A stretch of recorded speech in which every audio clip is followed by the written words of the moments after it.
Welcome back to the I Just Love Footy YouTube channel. Today we're going to do something different and talk on the ongoing concussion dilemmas that we're facing at the moment in AFL. And the concerns are growing quickly. In saying that, there are also two sides and two tales to the story, and I feel like with this type of video, for every second person there's going to be someone who is going to disagree with me, and I'm okay with that, and I'm welcoming that into the comment section. So where to go from here? I guess ultimately, if we look at footy from a fundamental level, it's the inception of footy and the growth of footy came from the enticement of the physicality and brutality that you see in a game, and that's what helped the game grow initially. People of the past and perhaps people of the modern day footy agenda also still vouch for trying to maintain the integrity of the physicality that we see and we have seen in the past. However, if we look around the globe and consider the sports like soccer, like basketball, they also built their game on physicality initially, and then they outgrew that. They started to appreciate the ball sport, the skill acquisition with the ball that you use, and that's where their game thrives now. When you go on YouTube, you search Lionel Messi best passing or best dribbles, Ronaldo best free kicks or best dribbles again. AFL, you search that on YouTube, the first thing that will come up, or the first couple of things, is AFL's biggest hits, AFL's biggest injuries. That's the difference between our sport and the world, the sports in the rest of the world. And I want to move away from that interpretation from the rest of the world, how people look in on our sport, AFL, Australian rules. Obviously, footy inherently has a risk to the game. We're never going to be able to fully eradicate some of the innocuous incidents that occur and result in serious injury. But if I want to be specific and not beat around the bush, we can talk about the Brayden Maynard incident. You ask me, well, what could have he done more? Well, firstly, the idea to ensure that there aren't any blurred lines when there is adjudication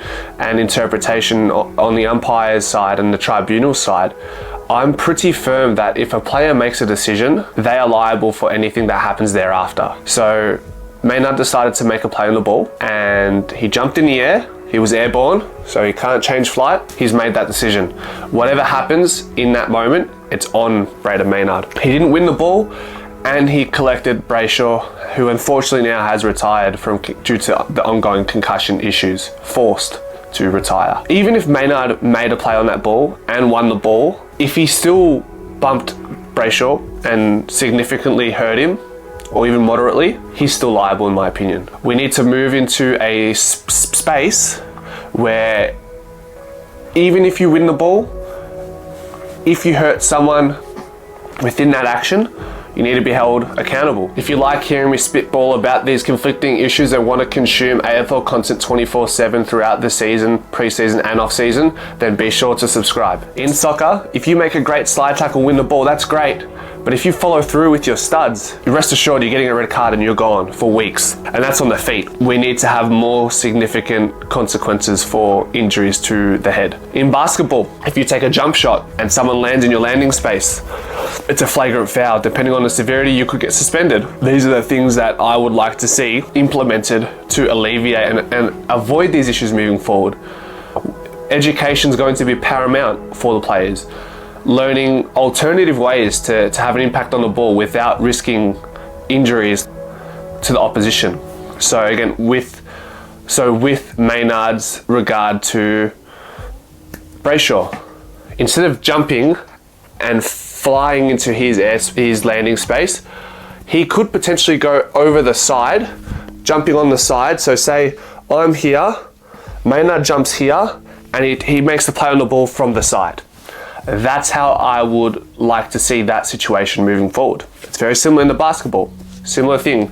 They challenge the contest from the side rather than going straight into them and poleaxing them. That's the alternative in that situation. And I'm sure there are many alternatives to varying situations that can mitigate risk of injury to the head. Nobody wants to see a person knocked out on the field. If you want that, I strongly encourage you to, if you want hard hits, go watch rugby. If you want to see someone knocked out on a canvas, watch boxing or UFC. There are sports for that. And they serve their purpose in their own right. Footy is a ball sport, So the skill and the focal point of the selling points of the game should be about the skill with the ball in your hands. Kicking, handballing, marking, goals, set shots, which we're perpetually horrible at. So plenty of things to show to the rest of the world why our game is so great, because it really is. It's time to move on from these avoidable situations.